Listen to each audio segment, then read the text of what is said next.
And what you're doing is, as an individual, you've accepted that the Enlightenment has failed. Yeah. But you're still on the Enlightenment path. You're still trying to get to the values through logic. Mm-hmm. You're gonna fail. I don't think so. You're an agent of chaos. No. Why not? Because it's only something that actually threatens you. You do threaten the church. You're an atheist that goes to church. You're just shuffling from, good is flourishing. Well, what's flourishing? Flourishing is good. Well, what's good? Good is flourishing. What's flourishing? Flourishing is good. I'm not asking you to do the dance. I think so everyone, say, within a particular community, society, whatever level you want to look at it, they're doing well in their lives and they lead a good life. That's Firstly, your political narrative is, I'm going to be brutal now, forgive me. Well, I think there's good reasons for conversion, you know. I'm sure you do. I think there's good reasons for conversion. Atheism ain't working. It ain't working for England. Again, what is atheism? It's just secular humanism. Right, I'll leave you to Secular humanism isn't working. We need something better than all of these. How about conservatism? Conservatism Cultural conservatism. Rooted in what though? So basically, it's the path of life, I'd say. So let me ask all you of the question traditional again. values. Rooted in what? So Judeo-Christian. Exactly. Yeah. Right. So that tradition, yeah. The whole project of the Enlightenment was to try and have the values of Christianity without the doctrines.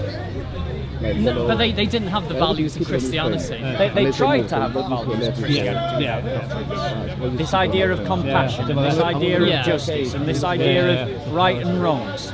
They tried to use that paradigm, but they rejected all the structures that held it together.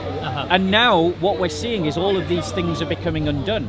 And now the whole thread, you've pulled on the thread, and now the whole carpet is just coming away. And it's kind of like, this is what we're doing in the West. We've got the thread to the rug, and we're just pulling at the rug, and the whole thing is just disappearing. I think with the Enlightenment thing, God, a lot of people have a really negative attitude towards Christianity as well, and just focused on, say, the atrocities which have been carried out in the past in the name of Christianity or any other religion. But they didn't actually focus on any of the good things that the Enlightenment. the church had done. The Enlightenment is a massive. The Enlightenment is failing. Peace be with you, bro. Peace be with you. The Enlightenment is failing because without the Christian paradigm, without the Christian doctrine to hold it together, they have no root for their values. So now what they're trying to do is they're trying to recast values based upon their new doctrines. Their doctrines of humanity, their doctrines of the ego, the self, the environment. The environment, and so they're reinventing morality along those lines. Now the question is, we can already see them cannibalizing one another. Like, look at what's happened to J.K. Rowling. You know, a feminist, she couldn't be more liberal progressive, but because she believes that women are actually women, suddenly she's turned into what? She's turned into this heinous she's villain. been othered, and they're people trying need to burn her books. Exactly. And that's the world we've walked into. And freedom is diminishing in the West. Freedom of speech is decreasing. Because without those Christian paradigms, we have nothing to nourish them or to sustain them. You know, right and wrong is it's just what the Parliament says. So if Parliament says it's right, it's right. If Parliament says it's wrong, it's wrong. So I think you recognise that. I say these things to you. I don't feel any pushback. So that tells me you kind of already agree with all of those things. So now let's take it a step deeper, which is assuming that you're a man of goodwill, which it sounds like you are, and that you recognise that which is good should be upheld and that which is bad should be resisted, right? How can we do that without embracing our Christian faith?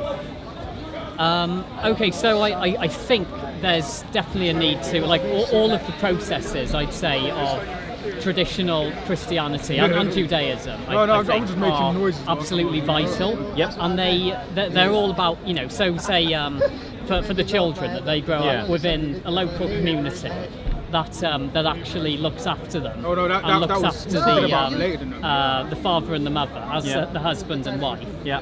And that you have monogamy as well. Yeah. And you have marriage between one man and one woman. Amen.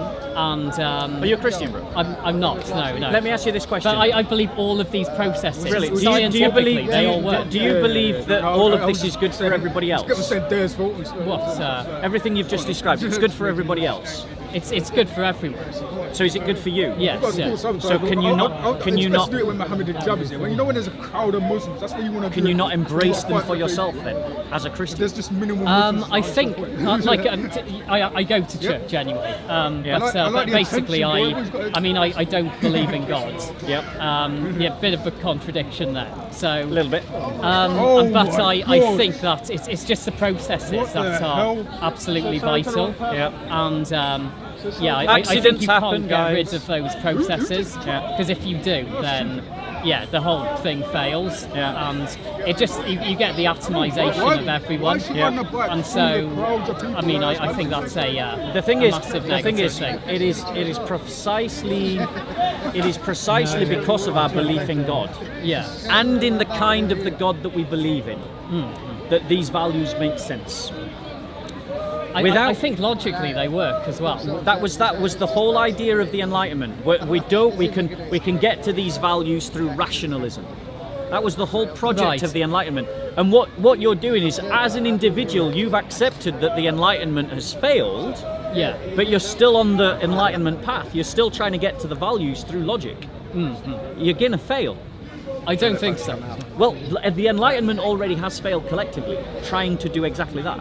I'd say the reason it has is because so the underlying ethos of that society is you can do whatever you want. Yeah. Whereas the underlying ethos of a traditional society is that basically you need to stick to the structure. Yeah. And then the structure actually works for the benefit of everyone. But the society that came to the conclusion you can do whatever you want didn't start there. It started with this idea that we believe in the family structure is important. Yeah. We believe that Christian values are good, but we don't believe in God. Right. And then they ended up with do whatever you want, so long as it doesn't hurt anyone else. Okay. Right? That's the path you're on. You're just further back. I don't think it's quite like that. But for instance, I would say that obviously there's a lot of steps that have happened before we embraced liberal society. And what are some of those steps? Well, there was the TV, for instance, and you're thinking of, yes, technology, but that certainly has an impact on how people live. But that doesn't. That is only something that will communicate the rot if the rot is already there. I'm talking about intellectually. To be honest, that was in terms of my own life, that was what was already there for the whole, pretty much the whole of it. So started off with I guess with all of the messages from the TV of the new world, and how it would all just function on the basis of people could just do whatever they want, and somehow this would all function. And then a lot of what I saw from Christianity, I'd say, was quite weak-willed. Yes. But when I was younger, and certainly, Did you hear that, church? What he saw from Christianity was weak-willed. So I went to a Christian school, and they it wasn't an actual message that they were putting out of why all of these structures were important that existed within Christianity, why their version of morality was extremely important, and I think there needed to be more of that. The thing is that our morality is based upon the idea that God exists, and morality needs to reflect the ontology of God, the nature of God. So because God is just, we must be just. Because God is merciful, we must be merciful. Because God is love, we must be love. Because God is truth, we must value truth. Because God is a Trinity, we can have a family. It's kind of like the idea that you can have our morality without our belief in God. Like, You can make it work as an individual if you just have this cognitive dissonance. Right, But the reality is society wasn't able to sustain that narrative. Right? And you're making it work for you as an individual, but you're doing it through cognitive dissonance. Your beliefs and your values are not in line with one another. Because if you're saying that God doesn't exist, then what you're saying is that there is no cause behind this creation. That at base, this world is just a product of a random chance, and that we are just animals with no greater purpose or calling. And so in that cosmos, you are actually free to do whatever you want. I would say that, so there's the question, do you want your society to have a future? So I mean, for me, that's a pretty important question. Yep. And there's the other one, which is that the recognition that the first ever human civilization was a product of absolute goodness, and that the continuation of human civilization is also a product of absolute goodness as well. But goodness, what that language of goodness makes no sense unless you believe in something called good. So it's all of the processes that lead to the continuation and the flourishing of human society. But how do we measure flourishing? So it's working. Flourishing, it's Nazi working Germany for worked. No, it didn't work, did it? It was I mean, destroyed. he didn't quite create the 1,000-year Reich that it was destroyed by its enemies, but it worked. I mean, I wouldn't say it works. I'd say it was a massive failure. It was because it was initially destroyed by enemies and then kind of imploded in violence. No, it was destroyed by its enemies. The thing is, just because something works, that it survives from one year to the next, doesn't mean that it's a society worth keeping alive. Right. The caliphates worked for 1,400 years. But if I had the power, I would destroy every caliphate everywhere at all times. Okay. Because caliphates are pure evil institutions. Because you and me double team, we debate. It's similar with communism. Communism. Well, I mean, actually, communism is an example of a system that genuinely doesn't work. So it leads to a lot of people starving. It genuinely doesn't work. Right. But you're making value judgments. You're using words. You're using ideas like good and bad, and you're using ideas like the family. I think one is like goodness is related to order, isn't it? Whereas evil is related to chaos. According to who? So goodness is basically your guide on the path to order. But what whereas is goodness? evil is your guide on the path to chaos. Goodness? What defines goodness? So it's a spirit that leads to order. A spirit, an attitude that leads to order. A spirit you embody that leads to the establishment of order. Of order and structure. But what makes order and structure good? It's because it's a system that works and helps people flourish in their own lives. But there's many dictatorships that are very structured. Are they good? No. Right, why not? They're structured. Well, they don't, work for the flourishing of everyone. But how do you define what's flourishing?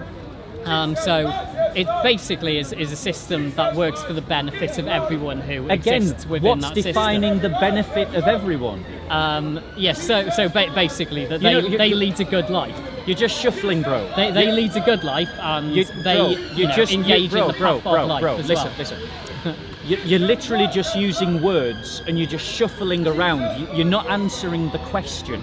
Right. You're just shuffling from, good is flourishing. Well, what's flourishing? Flourishing is good. Well, what's good? Good is flourishing. What's flourishing? Flourishing is good. I'm not asking you to do the dance. I think I'm doing more. I'm asking you to tell me how do we define what is good? What makes something good? Then you say flourishing, and then I say, how do we define what's flourishing? And then you go, it's good. Right. So I've spoken about order, and I've spoken about the flourishing we use the example individual people who live within a society. What about and dictatorship? Tries to work Dictatorship for the benefit gives of everyone. order. Yeah. So why isn't that good? But it doesn't work for everyone who lives within that society. Who doesn't? Hold on one second. So you're going back to the flourishing question. Yeah. But you haven't defined for me how we measure what is flourishing. So everyone, say, within a particular community, society, whatever level you want to look at it, they're doing well in their lives and they lead a good life. That's Firstly, flourishing. your political narrative is. I'm going to be brutal now. Forgive me. Go. But your Okay. political narrative is childish. I don't think so. Let me explain why. Because you're looking for utopia. I'm not. No. You did. You said a society in which every single person and every single community and every individual in that community is doing well in their own life. That's the ideal. Exactly. Utopia. No, it's something to And aim that's for. childish. It's not. It's something to aim for. So you try to ensure that's what happens. But again, Obviously you haven't. people but make mistakes, don't they? What defines that someone is doing well in their own life? I mean, you could see like whether they have an enjoyable job, whether they Materialism? live within a society that is peaceful, So whether they have a family, that a loving family. So you all of that. But I'm saying that if anything, we've got that in the West. I'd say that's rapidly disappearing with the peace, incursion of we have identity peace, politics. we've had over 70, 80 years of peace. I think it's becoming far less One peaceful second, now. we've had peace, we've had concord, we've got material prosperity. Everything you've defined as good, the West has in abundance. I think we're losing all of this now. We are losing all of this, and we're losing it precisely because of your logic. I don't think so. It is because of your logic, because what you're trying to say is that if you're just trying to say that we have to achieve these things, right, for to have this kind of great society, you're not anchoring the concept of human flourishing in something that is more ontological. Okay. More about the human being. What you're anchoring in it is in the human doings. That you have children, that you have peace, that you have a job, that you have a holiday every now and then, that you have the ability to freely walk around. You're anchoring goodness in human doings. Right. And what I'm saying is that will never satisfy the human soul. Okay. And that's exactly why the West is failing, because we've tried to anchor the good because we don't believe in God in this world. We've tried to anchor the good in what material, worldly, doingly kind of things and events define a good life. So a good life is, have you got free access to relatively harmless but enjoyable experiences? And are you able to own sufficient things to make your life comfortable? And are you able to walk freely down the street without the fear of getting mugged? And do you have a family? Am I touching on all the things that you define as good? I think if you get a decent combination of that, then you're on the path to having a good life. Right, but the West has that, and it's not working. I think all of that is. I'd say identity politics has been the main driver. Again. A system that is subverting all of that and destroying all of that. The question goes deeper, and this is why your kind of conservatism can't save the West. Your kind of conservatism is destined to fail, because the questions that lie at the heart of the problems of Western society are deeper than questions about identity politics. They come to the idea of what makes the human soul flourish. What makes the inner topography of the human being enlarge so much so that even when he is poor, he doesn't steal. That even when he is rich, he doesn't forget the poor. Even when he is single, he doesn't cheat. Even with someone else's wife. That even when someone is alone, and no one can see, that they still do the good thing. Right? That is the kind of education that we need in the West. Okay. It is the kind of education that says that you aren't defined by what you own, and you aren't defined by what you do. You are defined by the principles and the values that you live by. Sure. And these values have to be love, hope and faith, justice, prudence. They have to be about chastity. They have to be about forgiveness. They have to be about a radical commitment to truth and to honesty. These are the things that allow the human soul to flourish. These are the things, because you can only have good societies when you have good people. But we've got into the West, into this trap of thinking that if you can create good structures that people pass through, orderly structures, that people will be able to somehow discover themselves, and in the process of that self-discovery, they'll naturally become good. Right. And time again, we see that doesn't work. I think there's a philosophical element to it as well. Right, now that we've established, good, now we've taken a step forward. We've established that our sense of good has to be rooted in something deeper than the material. Brilliant. So let's ask the question again, and this time I want you to remember you said it's more philosophical. How do we define what is good? I believe it's what leads to order. So now we're back to this circle again. We've just got out of this. We've just said it's got to be something difficult. Let me give you my answer and see if it'll spark some thoughts. Go for it. How we define that which is good is by defining that which most closely represents God. Because God is good. So his ontology is good. There is an objective idea of what is good, and that is God. And insofar as our individuality and our social structures reflect that goodness, they are good. It isn't down to your opinion versus my opinion. Right. It isn't down to my identity versus his identity. It is down to the fact that there is something concrete, something solid to build on. Right. And that is how we define what is good. And we know what God looks like by looking at Jesus. We look at Jesus and we see God. Yes. Now, I've given you my definition of good. God. What is God? God is truth. God is love. God is the fountain of all hope, the fountain of all mercy. He is the fountain of all truth, the fountain of all life. He is the fountain from which hope springs.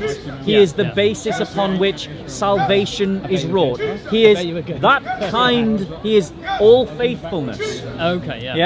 He is a God of covenants, one who makes a promise and keeps it. That's what good is. Have you got a better version to offer to this argument? I'd say mine goes with more of the older mythological idea of, so you've got the hero's journey and he fights the dragon of chaos.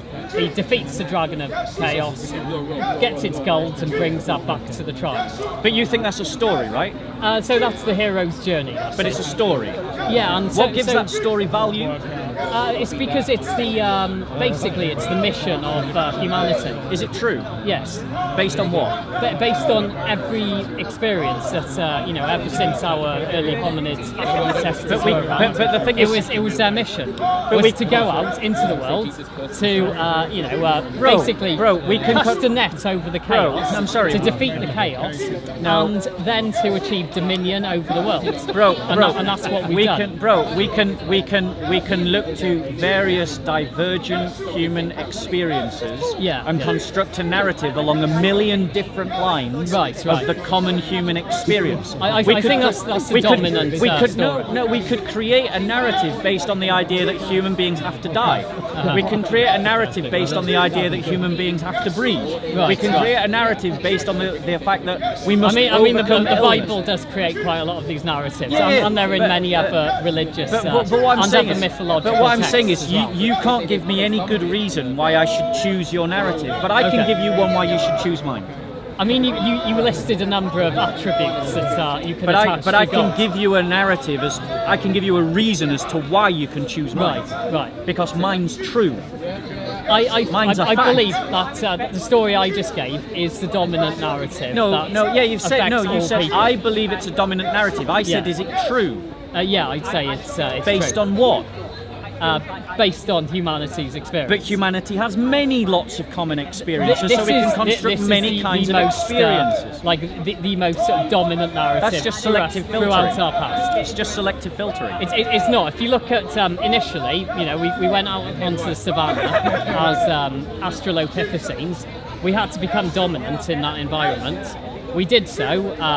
You had the predators attacking us. So it's a And we survival of the developed fittest kind of... No, we developed the ability to start throwing rocks at them. That's a survival of the and fittest so narrative. we became the dominant species. So that's a survival there. of the fittest And then narrative. we moved into other environments So around that's the a world. survival of the fittest narrative. Not the fittest, but the conqueror. particular species that the thinking ape, basically. That's So what we so were. how we can, were more intelligent than any other But species. how can- That's why we. But this kind of narrative of power and dominance, which Yeah, is the yeah. one that you're talking about, Uh-huh. is exactly the one that Nazis were applying when they said the Aryan race is Right. the superior race Yeah. and should dominate all of the races, particularly Yeah. the Slavs. And if we can get rid of the Jews, we can conquer the Slavs. How is your narrative any different from theirs? Okay, so you have the idea that killing other people is a bad thing. Why? Because Isn't that the idea of the conqueror? someone could quite easily turn that philosophy to you. Oh, but now you're appealing to something that isn't connected to the hero narrative. The hero Right. narrative says, Yeah. I bring order to chaos Yeah. by dominating the chaos. Yeah, but it So- wasn't by murdering everyone else in the tribe. But why not? Or murdering another band of why not? hunter-gatherers. But why not? No, it was by achieving dominion over the world. Right, so if I want to bring order to society, all I have to do is conquer, dominate and kill all those that bring disorder, right? So it's not applied to other people. Why? Instead, it was initially applied to how we became the dominant Why? species on the planet. Because that's our history. No, It is. That is our you're history. creating a mythology. Based on our history. Human beings have killed one another all the way through time. It is the most common human experience. Right, I mean, we did unfortunately what's wrong engage with in wait, violence back then against hold each on. other. Why are you saying unfortunately? Because it wasn't a good idea. Why? Well, like early hominids killing each What's other. wrong with that? Well, it led Bringing order to to warfare. chaos. It led to It warfare. allows the champion to arise by killing your enemies. It led to the warfare, doesn't Ubermensch is brought forward. Okay. In conflict and war, the superior man stands tall. Right, In right. conflict and killing, the Yeah. champion dominates. What's wrong with that but narrative? equally, do you think we should have become the dominant species on this planet? Or What not? I'm trying to okay, so I'll stop parodying now. So in was so in parodying. the story of the Garden of Eden, like God No, hold on. accepts We're not- that, no, you don't believe in Adam that and Eve narrative. are, You don't believe in that that narrative. man is the champion of Do you all believe the in that beasts of the narrative? fields and all the fowl Do of you the air. believe in that narrative? I believe that's a powerful story that actually shows you- that point in our development. You're shuffling. Do you believe in that No, narrative? that's the way I see it.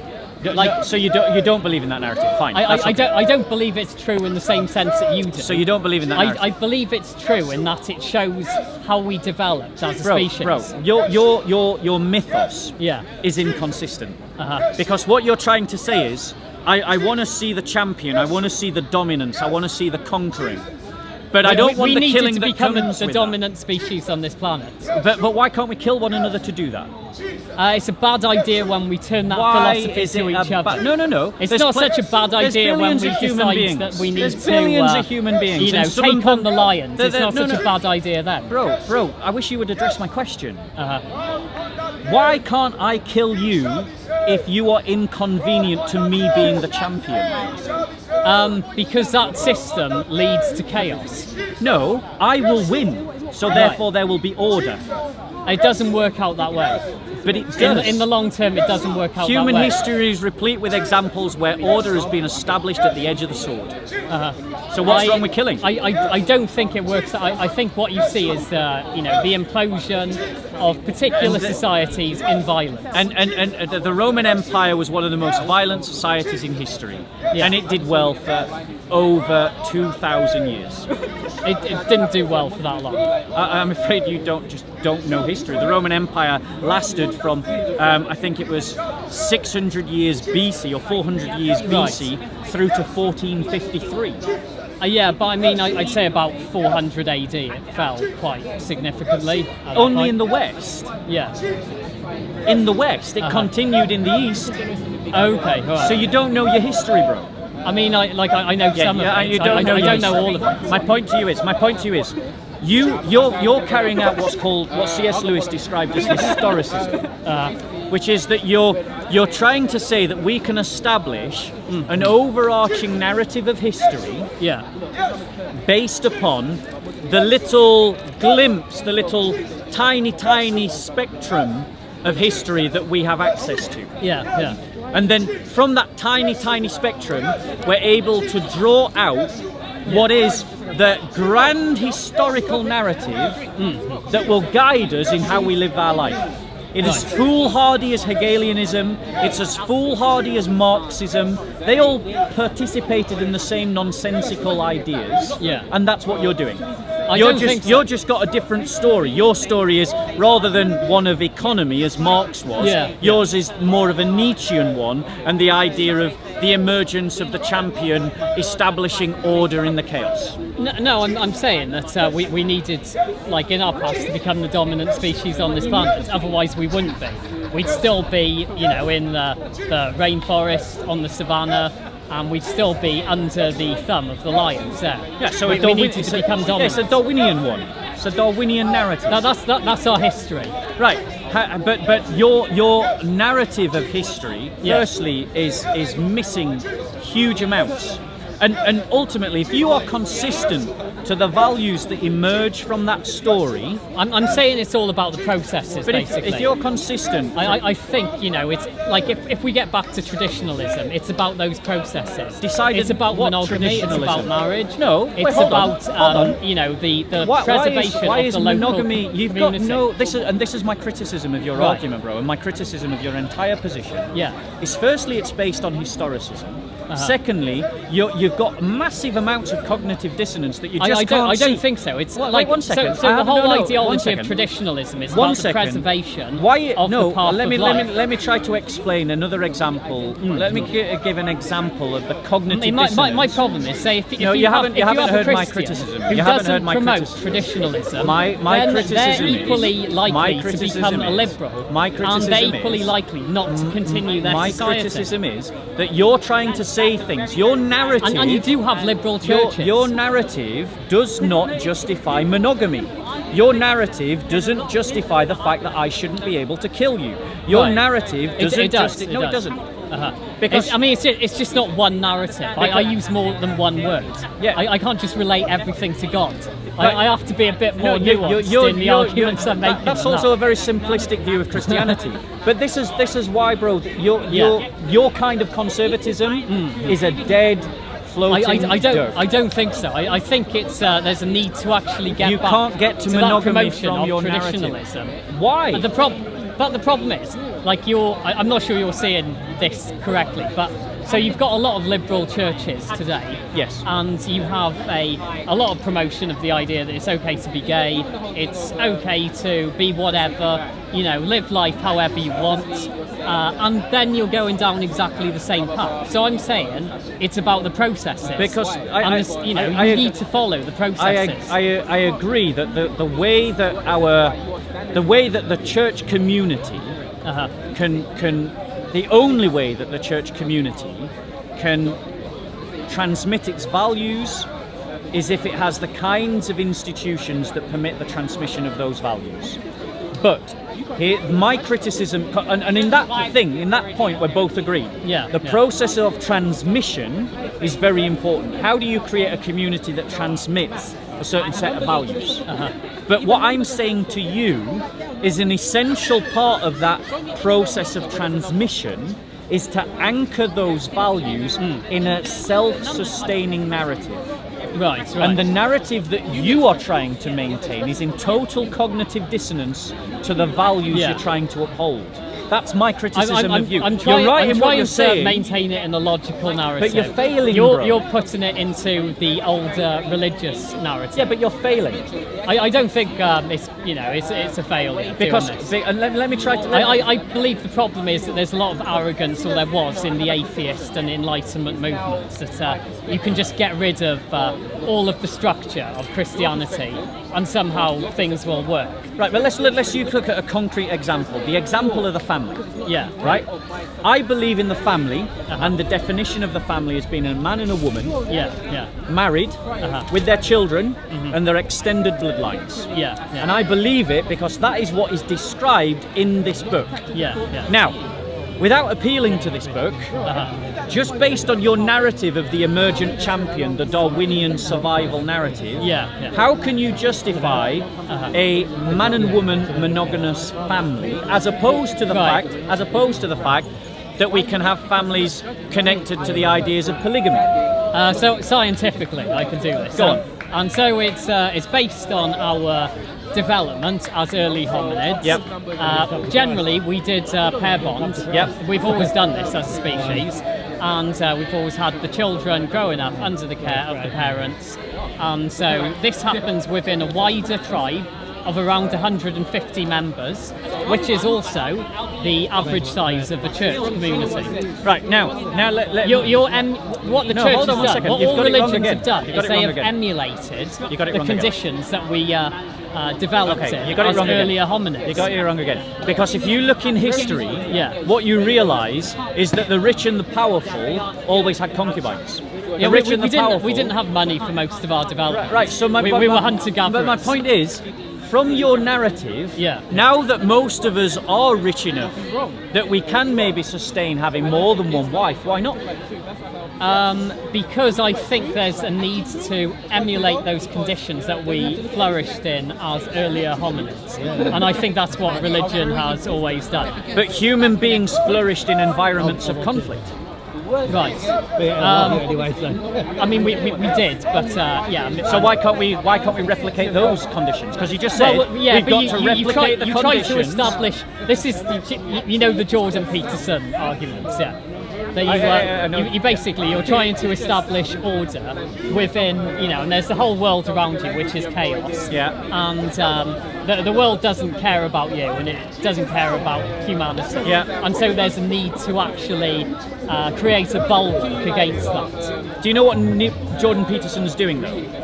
He's taking the philosophy of Nietzsche, and he's taking biblical archetypes, and he's pushing them through a filter of psychology, particularly Jungian psychology.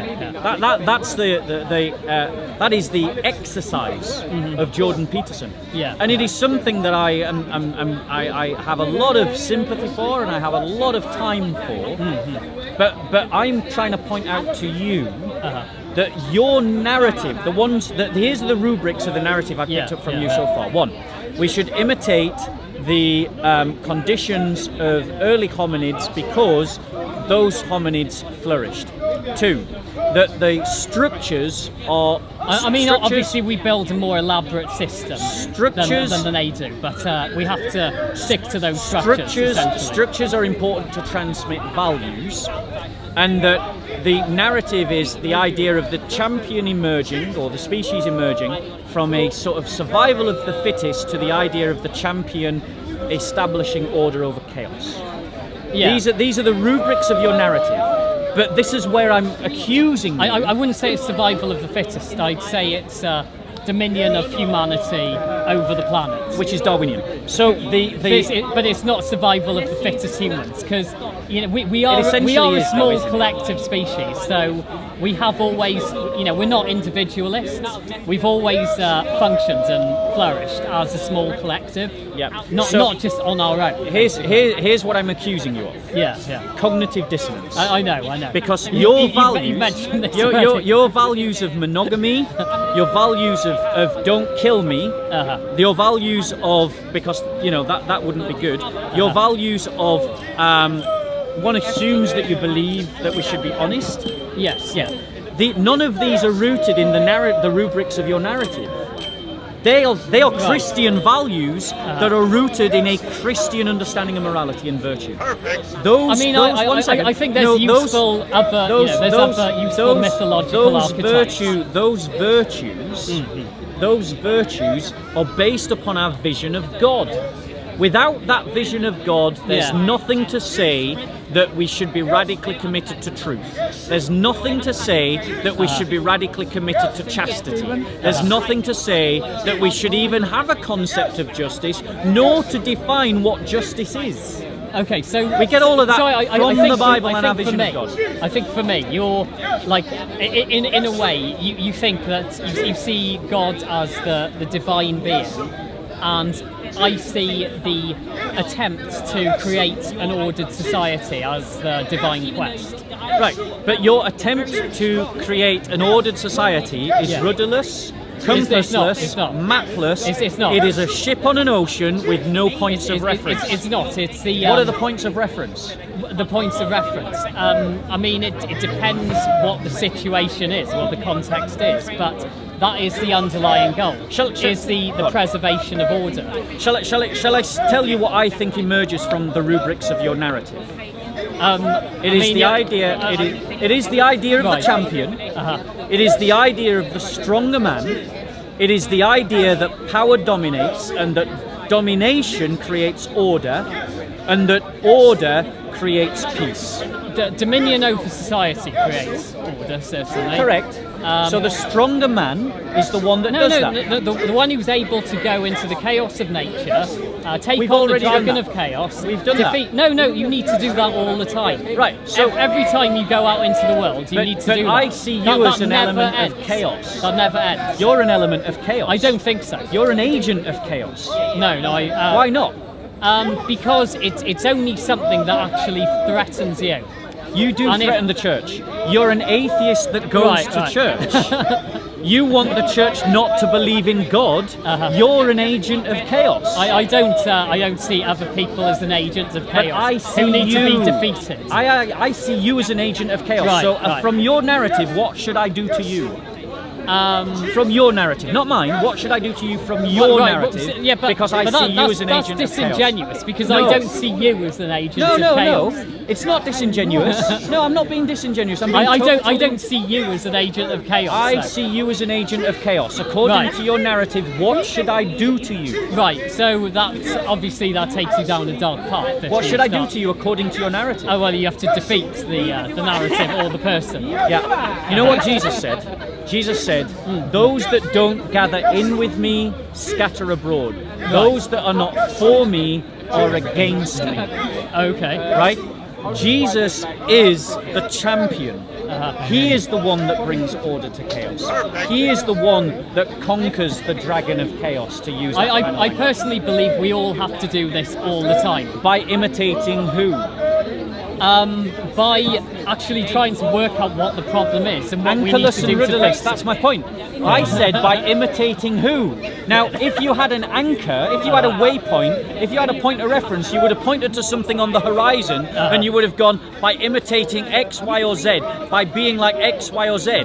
But all you did is you went back to the processes. Yeah. And that's my point. You have no anchor, you have no guiding star. No, I looked I think at we Jesus. do. No, I asked you. No, you had your chance, bro. I said to you, how do we become the champion? Who do we imitate? And you referred to the processes, which means the processes are their own points of reference. It's like looking at the waves on the ocean. Is a way of solving the problem. It's like looking on the waves of the ocean and going that way. Why? Because the waves are going that way.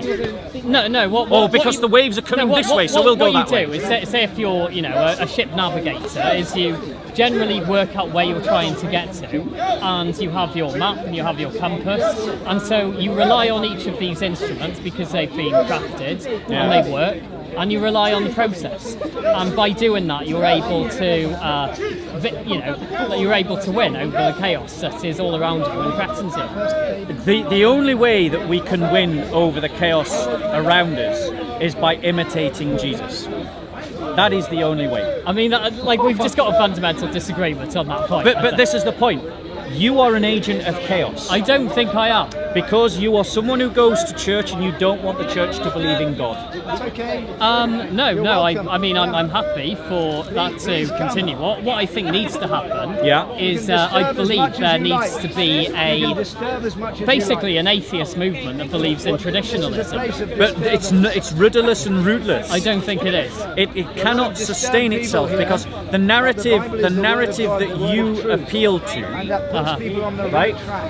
The narrative that you appeal to does not sustain the values you want to sustain. I think it does. Because I think it's just a bunch of processes that lead to the preservation of the path of life. Yeah. And that morality generally are the processes that lead to the continuation and flourishing of your civilization. Let's take a step back.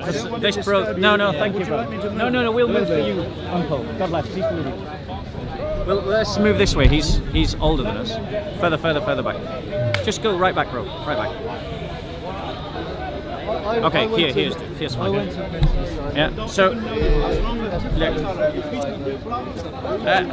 I would want to leave you with this thought from Hebrews 12. Therefore, since we have so great a cloud of witnesses surrounding us, that's all the people that came before us, all the saints, all the apostles, all the prophets, all the martyrs, all the people that walked the way of Christian civilization before us. Yeah. That's who he's talking about. He's actually talking about all the people that walked the path of Jewish civilization. Sure. But we include that because we're Judeo-Christians. Yeah? Okay? Therefore, since we have so great a cloud of witnesses surrounding us, let us also lay aside every encumbrance and the sin which so easily entangles us, and let us run with endurance the race that is set before us, fixing our eyes on Jesus. Remember when I said, who do we imitate to be this champion? I was hoping that you would say Jesus, but you didn't. And that's why I said I accuse you of being rudderless and rootless. Because we fix our eyes on Jesus. He is the champion to imitate. He is the one that brings order to the chaos. He is the guiding star. Fixing our eyes on Jesus, the author and the perfecter of our faith. All those Christian values that you so want to desperately hold on to in your traditionalism. He's the one that perfects them all. He's the one that is the fountain from which they emerge. Who, for the joy set before him, endured the cross. This is why he is the champion. Because they killed him and he still won. You can't get much more of a victory than that. Okay, sure. He endured the cross, despising the shame, and has sat down at the right hand of the throne of God.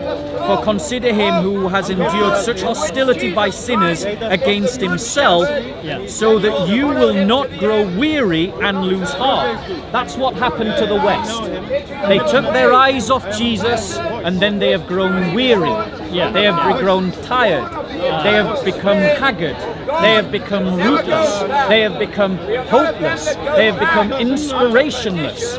The West and all of its calamity is because they took the eyes off Jesus. That's where we need to fix our eyes again on Jesus. I appreciate you think that. I think it's the preservation of order. That's the highest ideal. Back to the dictatorship. Anyway, agent of chaos. There we are. Cheers, mate. Thankfully, I follow a Christian narrative, right. Which means that even though I do see you as an agent of chaos, I would not seek to oppress you and to dominate you and to crush you to establish order. Okay, right, cool. Fair enough. God bless you. Peace with you. So, the gentleman that we just spoke to is someone who's clearly influenced by Jordan Peterson, and he's tapped more into the Nietzschean side of what Jordan Peterson is saying rather than the biblical archetypes of what Jordan Peterson is talking about. Like so many conservatives and traditionalists in Europe, we've got a situation where people can see that Western civilization is ill, that it's uninspirational, that it is hopeless, that it is haggard, that it is weak, that it is backstepping, that it is flaking around the edges, that it is cowering before its enemies, and that it is compromising to those that wish to destroy it. And it is doing that because it has taken its eyes off Jesus, the author and the perfecter of our faith. You cannot sustain Christian narratives, Christian values. You can't sustain all of those traditional beliefs without the meta-narrative, without the paradigm that is the root of them, that nourishes them with the nutrients and the water that allows them to bear fruit. Without that narrative, they wither and die on the vine.